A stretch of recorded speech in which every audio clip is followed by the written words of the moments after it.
Hi ළමයි කොහොමද ඉතින් ඔයාලට අදත් මම ඔයාලව මගේ YouTube channel එකට සාදරයෙන් පිළිගන්නවා. ඔයාලා බලන්න ඇති කැමරාවක් ඉස්සරහා හෙට හැරෙනවා මෙහෙට හැරෙනවා කොණ්ඩෙත් කඩාන පිස්සියක් වගේ හැසිරෙනවා කියලා. එහෙම නෑ ළමයි ඉතින් ලෑස්ති වෙන ගමන් ඉන්නේ. අදත් අපි චූටි ගමනක් යන්න හදන්නේ. ඉතින් මට හිතුණා ඒ ගමනත් ඔයාලත් එක්ක බෙදා ගන්න හොඳයි කියලා. ඒ අතර හස්බන්ඩ් එක දේවල් අහනවා එයාත් ඉතින් ලෑස්ති වෙනවනේ. ඉතින් එයාත් එහෙට යනවා මෙහෙට යනවා. ලෑස්ති වෙන්න ගියාම එහෙම තමයි ඉතින්. ඔයාලා ගෙදරත් එහෙම නේද? මං හිතන්නේ හැම ගෙදරකම එහෙම තමයි. ඔන්න මම නම් ලෑස්ති වෙලා ඉවරයි දැන්. ඔය ඉන්නේ මම. අපි දෙනාට ඉතින් චුට්ටක් පිස්සුනේ ලෑස්ති වෙලා ඉවර වෙලා ෆොටෝස් දෙක තුනකුත් ගහගත්තා. ඔන්න දැන් ගමන යන ගමන් තමයි අපි මේ සාමාන්‍යයෙන් අපේ ජීවිතේ දැනට ගලාගෙන යන ජීවිතේ අපි හැමෝම ඒ කියන්නේ අපේ පවුලේ හැමෝම එකතු වෙන දවසට අපි සාමාන්‍යයෙන් යන තැනකට තමයි අපි අදත් ආවේ. ඔයාලට පුළුවන් නම් හිතාගන්න වචනත් පැටලෙනවා ළමයි. අපි අද ආවේ රුවන්වැලි සෑයට.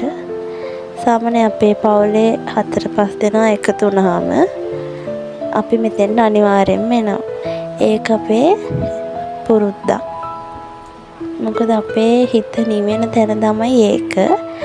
ඔළුව හිත හැම ප්‍රශ්නයක්ම නිදහස් කරගන්න පුළුවන් තැනක්. ප්‍රශ්න නැහැ. හිතේ කිසිම බරක් නැහැ, දුකක් නැහැ. ඒ හින්දා අපි පුරුද්දක් විදිහට මෙතෙන් එනවා. මේ වගේ තැනක් ඉතින් මං හිතන්නේ ආයේ කොහෙවත් හොයාගන්න පුළුවන් වෙයි කියලා. ඔයාලට පේනවා ඇති හැම තැනම සෙනග. ඒ කියන්නේ මෙතෙන්ට මෙම එන්නේ නැහැ කියන කවුරුත් නැහැනේ. අනික අපි ළඟ ඉඳලත් මෙතෙන්ට ආවේ නැත්තම් වැඩක් නැහැ.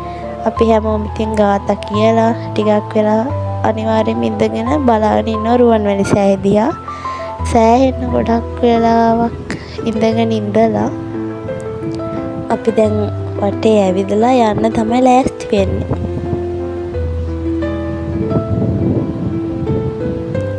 හැම මිනිස්සෙක්ගෙම දුකක් කරදරයක් ඒ හැම දෙයකටම මතක් වෙන තැන තමයි රුවන්වැලි සෑය. ඒ වුණාට එහෙමම හිතලා මෙතෙන්ට එන්න හොඳ නෑනේ. අපි දැන් ගොඩක් වෙලා ඉඳලා ආපහු යන ගමන් තමයි මේ ඉන්නේ.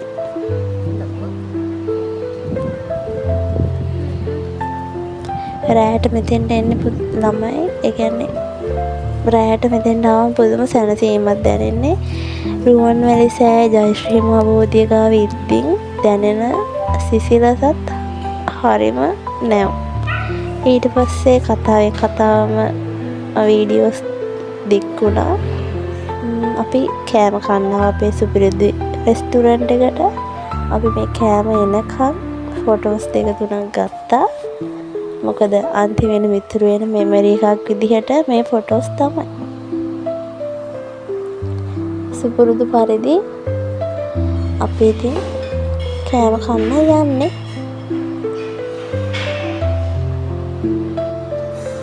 අපි මේ කන තැන හරිම නිදහස්. අපි කන්න ගියාම අනිවාර්යයෙන්ම වෙනම රූම් එකක් ඇරේන්ජ් කරගන්න. ඒක අපිට නිදහස්. මොකද බබාලත් එක්ක ඉද්දි ඒක ලොකු සහනයක්. නැත්තම් එයාලත් එක්ක අමාරුයිනේ. අපි කෑම කාලා දැන් ආපහු ගෙදර යන්නයි හදන්නේ. බයි ළමයි ගිහින් එන්නම්.